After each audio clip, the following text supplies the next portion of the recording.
উখল-মাখল হৈ পৰিল তিনিচুকীয়াৰ ডুমডুমাৰ ১ নং কাকজান গাঁও।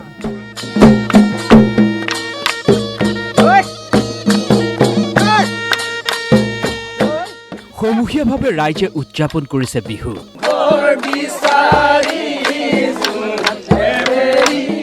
মৰাণ জনগোষ্ঠীৰ অধ্যুষিত অঞ্চলসমূহ আজি উদুলি বদলি।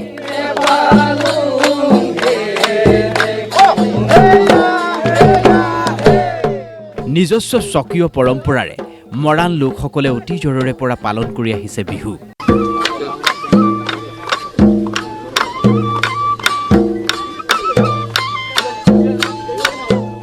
সেই অনুসৰি মৰাণ জনগোষ্ঠীৰ লোকসকলে বহাগৰ প্ৰথম মঙলবাৰে উৰুকা আৰু বুধবাৰে গৰু বিহু আৰু বৃহস্পতিবাৰৰ পৰা মানুহ বিহু আৰম্ভ কৰে।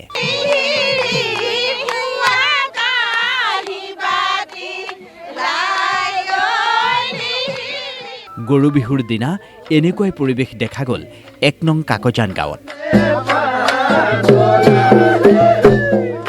কোনোবাই যদি গাইছে, কোনোবাই আকৌ নাচিছে।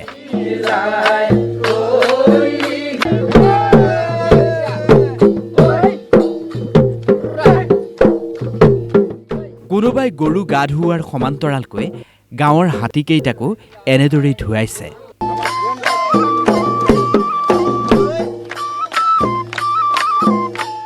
ৰাইজৰ সৈতে এনেদৰেই কঁকাল ঘূৰাই নাচিছে বিজেপি প্ৰাৰ্থী সুৰেন ফুকনেও।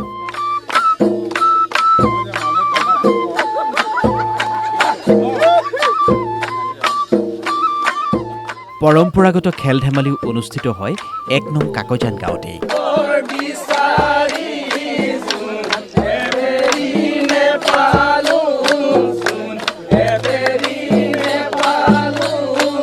প্ৰতি বছৰে পৰম্পৰা অনুসৰি মৰাণ জনগোষ্ঠীৰ লোকসকলে এনেদৰেই উলহ মালহেৰে বিহু উদযাপন কৰি আহিছে।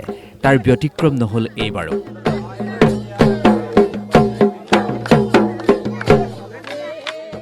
নাচি বাগি মতলীয়া হৈ সকলোৱে উলহ মালহেৰে উদযাপন কৰিলে গৰু বিহু। প্ৰথমেই সমগ্ৰ অসমবাসীলৈ আমি মৰাণ বিহুৰ শুভেচ্ছা আৰু উলহ জনাইছোঁ। আৰু ঐতিহাসিকভাৱে মৰাণসকলে অতীজৰে পৰা নিজৰ কৃষ্টি সংস্কৃতিৰে নিজৰ বিহুখন পালন কৰি আহিছে। সমান্তৰালভাৱে বহাগৰ প্ৰথম মঙলবাৰৰ পৰা মৰাণসকলে উৰুকা হিচাপে লৈ বুধবাৰে গৰু বিহু আৰু বৃহস্পতিবাৰ বা মানুহ বিহু হিচাপে পালন কৰে। আৰু আপোনালোকে জানে যে অসমৰ এটা আদিম খিলঞ্জীয়া ভূমিপুত্ৰ মৰাণ জনগোষ্ঠী, আৰু মৰাণ জনগোষ্ঠীয়ে নিজৰ স্বকীয় কৃষ্টি সংস্কৃতিসমূহ আচলতে বিশ্ব দৰবাৰত প্ৰতিষ্ঠা কৰিবৰ কাৰণে আজি এনেদৰে আচলতে আমি আনুষ্ঠানিকভাৱে আমি কেনেদৰে আচলতে গৰু বিহু পালন কৰোঁ, কেনেদৰে আচলতে গৰু গা ধোৱা, হাতী গা ধোৱা বা গছ তলৰ বিহু পালন কৰোঁ বা ৰাতি বিহু পালন কৰোঁ, এইসমূহ দেখুৱাবৰ কাৰণে আমি সদায় চেষ্টা কৰি আহিছোঁ।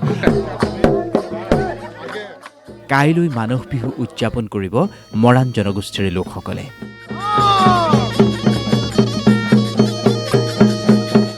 তাৰ প্ৰাক মুহূৰ্তত এনেকুৱাই আনন্দমুখৰ পৰিৱেশ হৈছে মৰাণ জনগোষ্ঠীৰ অধ্যুষিত অঞ্চলসমূহত।